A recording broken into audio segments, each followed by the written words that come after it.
Nous le disions dans la revue de la presse et dans les titres, la semaine du livre hébraïque a débuté hier en Israël, dans tout Israël, on va dire maintenant en particulier dans les grandes villes israéliennes. Et pour en parler, eh bien, nous avons le plaisir d'être en ligne avec Jackie Yachi. Jackie Yachi, qui est auteur de bande dessinée, auteur et dessinateur célèbre en Israël, franco-israélien, des bandes dessinées qui sont en français et en ivrite également. Jackie Yachi, bonjour, Boker Tov. Bonjour Daniel. Merci d'être avec nous ce matin pour parler de cette semaine du livre. Et je dois avouer que pour ceux qui vivent en Israël depuis longtemps, eh bien, il semble que quelque part, et dites-moi si je me trompe, les réseaux sociaux, les nouvelles technologies ont quelque peu terni cette semaine, l'éclat de cette semaine du livre, qui était une véritable fête nationale du livre, qui intervient traditionnellement tout de suite après Shavuot, après le Matan Torah, le don du livre de la Torah.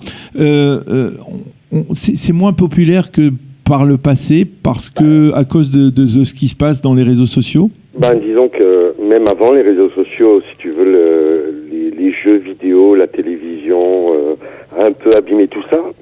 Et d'une façon assez naturelle, l'être humain tend à la facilité. Alors qu'un livre, c'est faire marcher ses neurones, c'est réfléchir, c'est faire marcher son imagination, c'est comprendre les mots, etc. Donc il y a beaucoup plus d'investissement de la part de l'être en lui-même. Maintenant, c'est vrai que ça a un peu baissé, malgré que nous soyons le peuple du livre, etc. Mais bon, il en reste pas moins qu'une partie de la population continue à lire, d'accord ? Oui. Cette année, j'y vais pas, je peux pas y aller, mais je suis à chaque fois étonné de voir le nombre de personnes qui peuvent venir soit à Jérusalem, à Haïfa ou à Tel Aviv pour faire signer les livres qu'ils achètent. C'est vrai qu'il y a une baisse, mais elle est, je veux dire, il y aura toujours des gens qui liront les livres, même avec le Kindle, le livre électronique, etc. Parce qu'il y a une certaine magie dans le livre, dans l'odeur de l'impression, dans la texture du papier. Il y a quelque chose qui ne partira jamais, malgré tous les réseaux sociaux, malgré toutes les médias informatiques, virtuels. Ça restera toujours, il restera. Et d'autant plus qu'il y a une certaine partie de la population, comme les religieux, les orthodoxes, qui eux continuent à lire.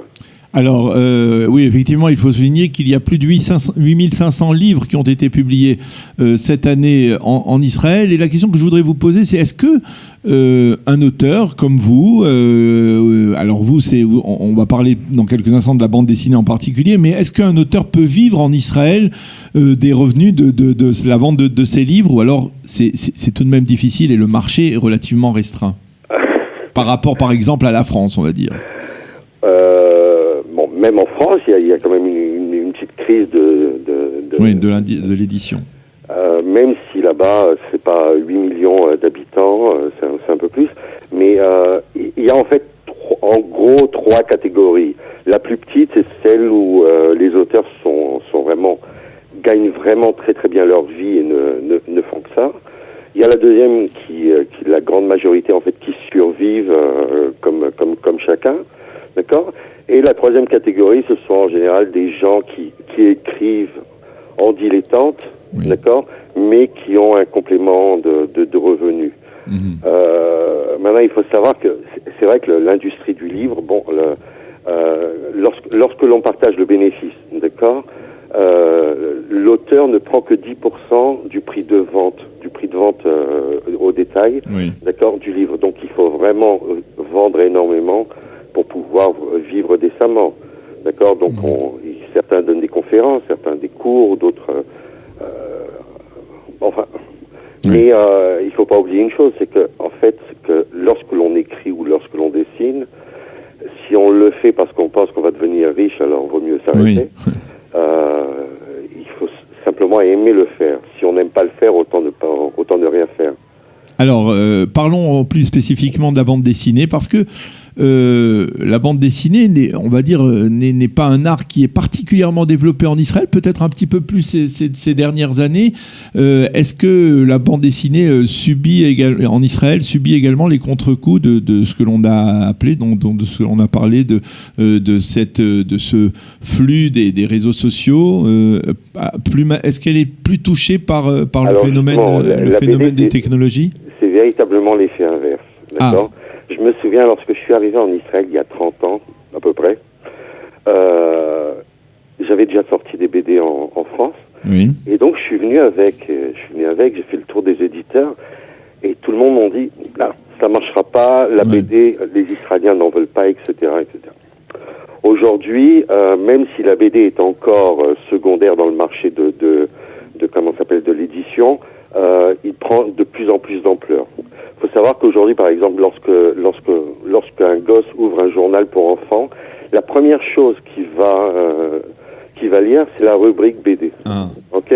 La BD, au contraire, si à cette époque-là, c'était assez dur de faire sortir des bandes dessinées, aujourd'hui, il y a une certaine mode qui s'est enclenchée, où on reprend de vieux classiques de livres conventionnels, et on les transforme en BD, tout simplement parce que les éditeurs ont compris que la BD est un merveilleux moyen de communication.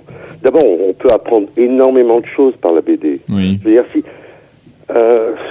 on met de côté les BD humoristiques, imaginaires, super-héros, etc., je veux dire, on peut raconter l'histoire d'Israël en BD. On peut faire des Mishnayot ou des Gemarot en BD. Bien sûr. D'accord? Je veux dire, et c'est beaucoup plus facile à l'enfant parce que là, on lui facilite un peu la lecture et le savoir, parce que un bouquin d'histoire, un cours d'histoire, c'est quand même assez barbant.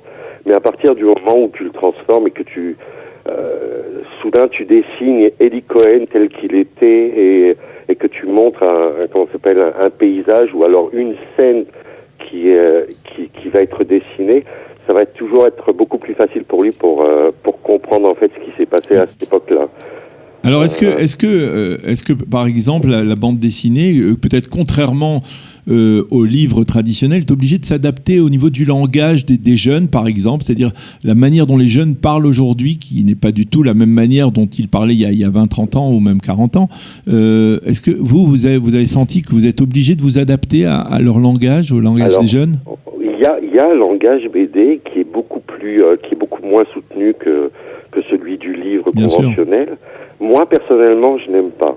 Parce que je pense que, d'abord, un lecteur, un enfant, ou même un adolescent, d'accord, est une personne qui est suffisamment intelligente pour pouvoir comprendre des phrases soutenues, des phrases bien construites. Et c'est ce qui se passe, c'est que, en fait, moi, je me suis plus spécialisé dans la BD un peu plus ado et adulte. Oui. D'ailleurs, je suis étonné, en fait, du nombre de lecteurs adultes qui lisent mes BD, alors que j'étais persuadé que c'était les enfants au début. Parce que je pense que plus on donne au lecteur un outil perfectionné, et plus il l'apprécie. Mais c'est sûr qu'il y a un langage, le boom, le trash, etc., qui existe dans la BD. C'est plus un langage courant, c'est celui qu'on va entendre dans la rue. Mais moi, personnellement, je préfère qu'il soit plus soutenu parce que pour moi, la BD, c'est pas un art mineur. C'est au contraire, je trouve que c'est quelque chose de fabuleux parce qu'en fait, il relie en même temps et le livre et le cinéma parce que il y a des prises de vue, il y a des éclairages, il y a un scénario, il y a un dialogue, il y a tout ce qui n'existe pas dans un roman conventionnel. Et je trouve ça fabuleux. Alors, est-ce que vous pouvez vous risquer à une sorte de pronostic de l'avenir du livre et puisqu'on parle, il s'agit du livre hébraïque, est-ce que vous craignez que, avec la globalisation, la mondialisation, encore une fois les réseaux sociaux, l'utilisation de la langue hébraïque dans toute sa splendeur et dans tout son renouvellement de modernité actuelle que l'on a constaté depuis la création de l'État d'Israël soit affectée par cela et que finalement, eh bien, on lise de moins en moins en ivrite en Israël? Non, je pense pas. Je pense pas, tout simplement, d'abord parce qu'il y a une certaine réalité. Il y a quand même une grosse population, et d'ailleurs qui grandit parce qu'eux ne connaissent pas le contrôle des naissances, celle de la population orthodoxe. Et qui, elle, même si parfois certains sont ouverts et permettent l'accès à Internet et à tout ce qui est électronique, il en reste que le Shabbat qui est une journée qui est quand même consacrée beaucoup à la lecture, aussi bien chez les religieux que chez les non-religieux. Je vois souvent des non-religieux acheter une tonne de journaux tout simplement pour pouvoir les lire le samedi après-midi. Mm-hmm. Donc ces gens-là n'allumeront jamais un ordinateur Shabbat, tout simplement parce que c'est plus tentant. Mm-hmm. Le livre restera. C'est sûr qu'il y aura certaines personnes il y a encore aujourd'hui, des gens qui te disent, mais qu'est-ce que c'est un bouquin? Ils ne savent pas ce que c'est.